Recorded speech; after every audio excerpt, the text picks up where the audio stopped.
We're here talking to Kristan Hawkins of Students for Life of America about bias on YouTube and how they're yanking videos. Kristan, can you tell me a little bit about what's been happening to your organization on YouTube? Sure. In August, we had our first YouTube video pulled.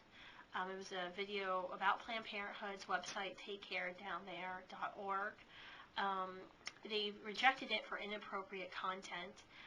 The video was a short video basically explaining the website, showing the website, and then also critiquing it and saying this was a federally funded Planned Parenthood which had created this explicit website aimed at educating children about sexually transmitted diseases. It contained a scene in it where one man was performing oral sex on another man, and they were asking them why they weren't using condoms and showing them the importance of using condoms while they were having homosexual oral sex. In October, so your video critiquing that was inappropriate, yes. but their website promoting that was not inappropriate? Yes, their website, which contained a skit promoting the oral sex, was not inappropriate. However, our video was inappropriate for showing their website, which is pretty interesting. We've done some follow-up on that, and Planned Parenthood has actually yanked the skits off the site now. All of the skits have been yanked, and they said that there's a video contest coming soon to make new skits because it got quite generated some heat from the conservative pro-life movement when that came out.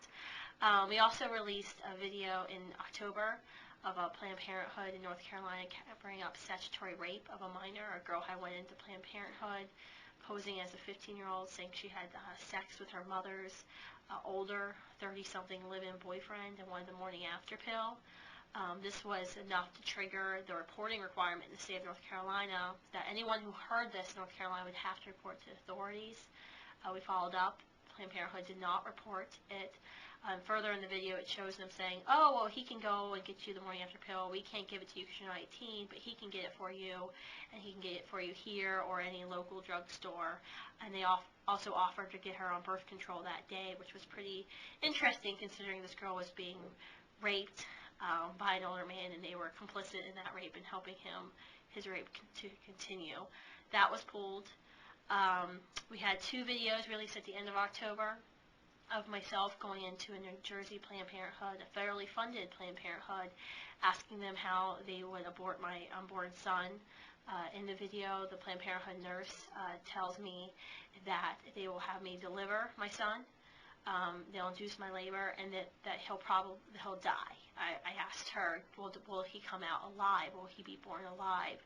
And she said, probably not, but sometimes it does happen. And then she further explained, well, if it does happen, he won't live that long.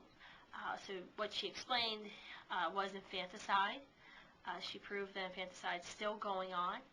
And we exposed that, and we said this is a federally funded, taxpayer-funded Planned Parenthood, which is promoting these types of abortions, which are really infanticides.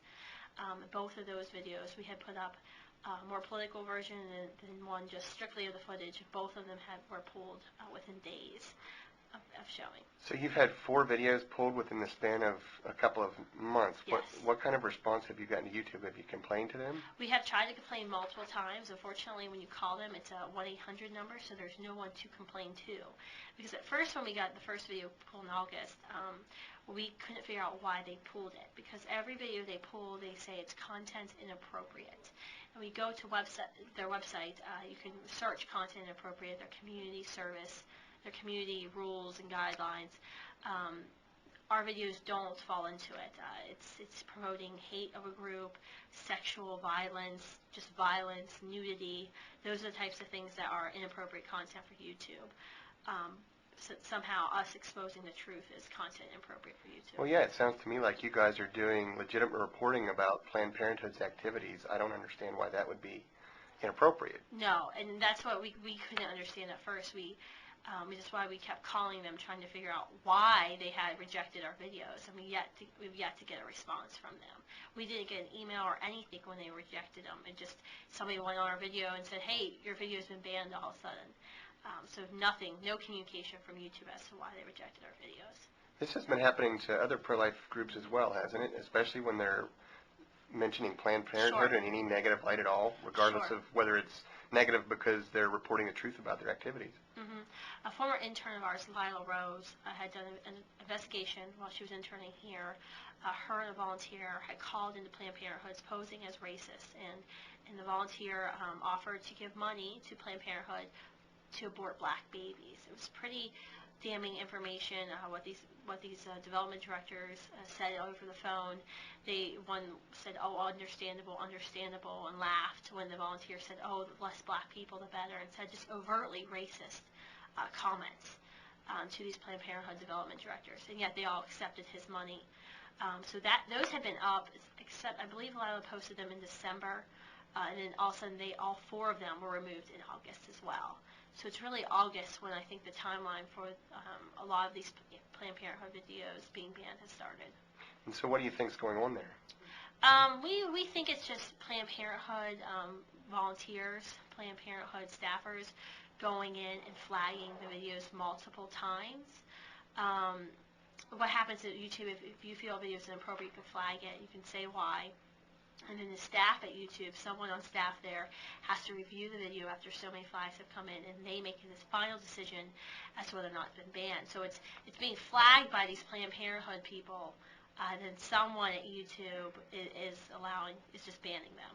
And it's interesting because we've done other videos, undercover videos of just abortionists saying pretty remarkable, shocking things. They've never been banned. It's just the videos that relate to Planned Parenthood.